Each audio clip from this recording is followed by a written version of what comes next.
This is Idaho Local Edition. I'm Brad Pomerance in Boise today. We are joined by Ron Crane. He is the treasurer of the great state of Idaho. And I know you deal a lot with credit ratings. And I want to understand, why is that important for the residents of Idaho? I mean, I know about my FICO score or whatever it may be, but what is a state credit rating? You're on the right track. Okay, go. A little knowledge is a dangerous thing. It's the state's version of the FICO score.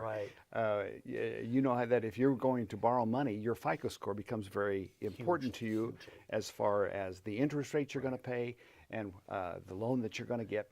The same applies to a state. And so the rating agencies in New York, the big three, which are Moody's, Fitch, and Standard & Poor's, rate the states as well. And Idaho has a credit rating. When I first took office, we did not have an underlying or a shadow rating, if you will. And why?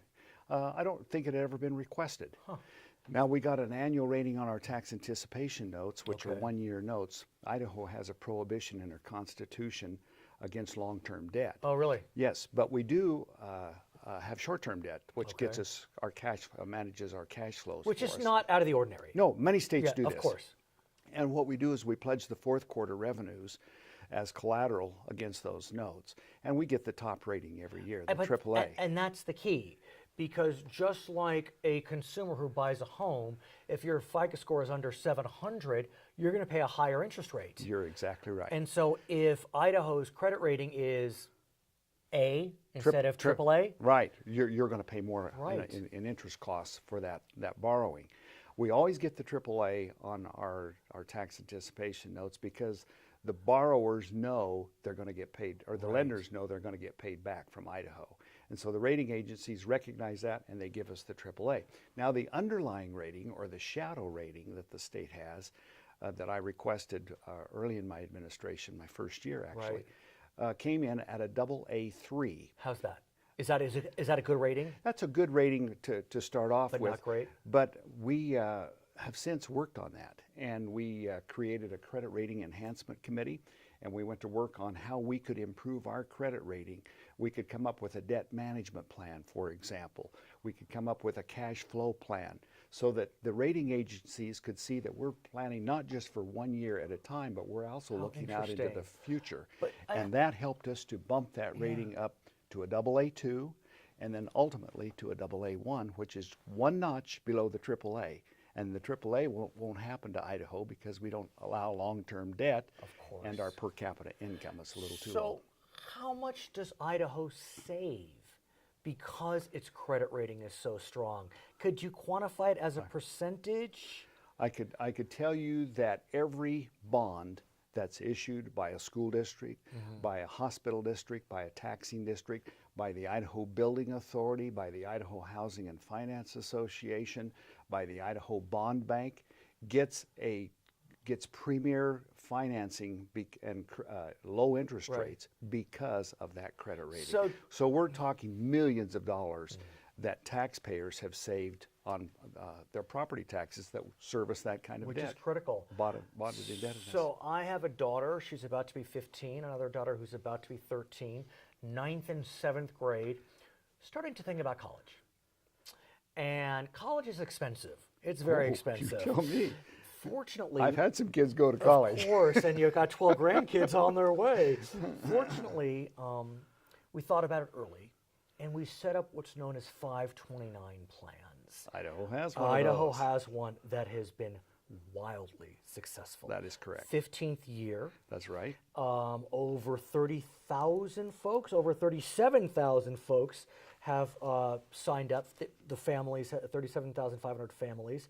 Talk us through the 529 plan, sir. Well, IDEAL, which is Idaho's College Savings Plan program, began in March of 2001 when the legislature passed it, and they housed it in the state treasurer's office. We had no accounts to begin with, so we've grown that thing from 0 to the 37,000 accounts that you're talking about now.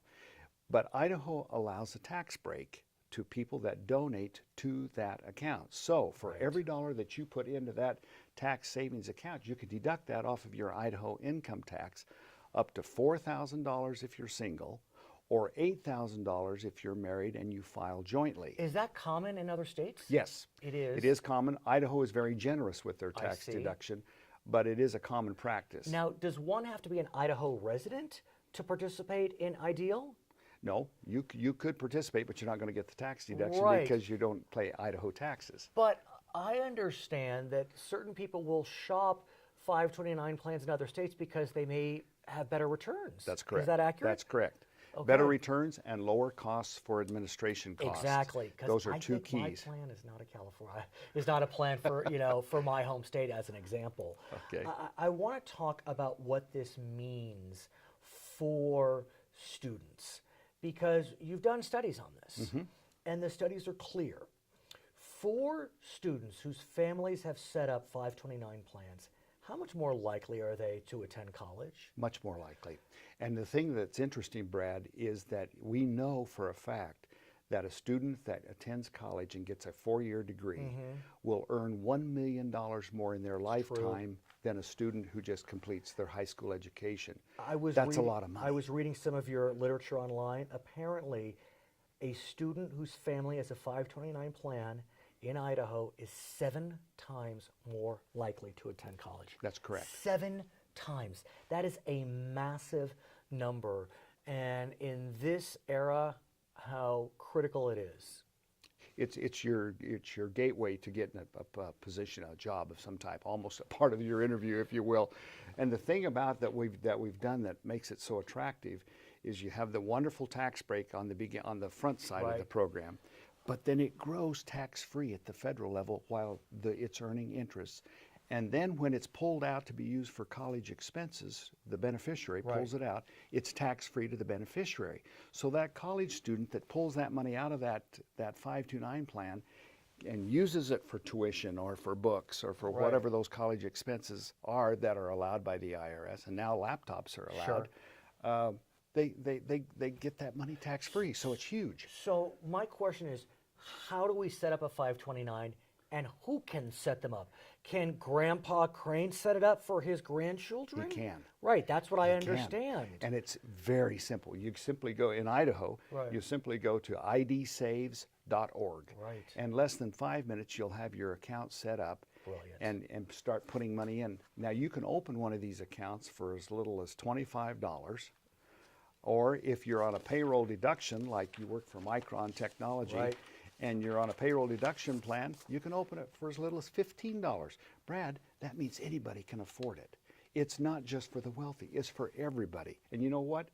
Everybody wants their kids to go to college. And every dollar counts. And every dollar counts, and you've got to start early. And you've been working as well to boost the business efforts of women in Idaho. In our final moments, I wish we had more time. Tell us about Smart Women, Smart Money. My very first year, I started a women's money conference on financial literacy, how to save, how to invest, how to plan for the future. And we geared it specifically toward women, brought in a keynote speaker. It's free. The conference is an all-day seminar that's free to the women of Idaho. Our first keynote speaker was Debbie Reynolds. And I'm telling Debbie Reynolds. Yes, and she just passed away last week. Oh my! But what a speaker she was. But the women loved it, and I had no idea the thirst for financial information that women possess. You know what? Women are the action takers in most families. Men will see this kind of family. I know Men will my see family. this kind of information and they say, well, that was really interesting. Now, we had a tea time at I 4:30, have didn't no we? say in any financial matter. His name You is and Ron I Crane. both know the women make the choices. They do. They will take action. They will say, we're going to get on a budget. You'll come we're back going sometime? to save. and Okay, we're he's gonna Ron invest. Crane, State Treasurer of Idaho. I'm Brad Pomerance, Idaho Local Edition. Learn more about your community, your state, and your nation on Spectrum Local Edition. Local Edition is Spectrum's community news program featuring local area leaders, elected officials, and the people who are working to make a difference here in Idaho. Check your Spectrum guide for details on airing dates and times. It's all for you. It's all about Idaho and only on Spectrum. Spectrum Local Edition. Interesting topics from interesting people.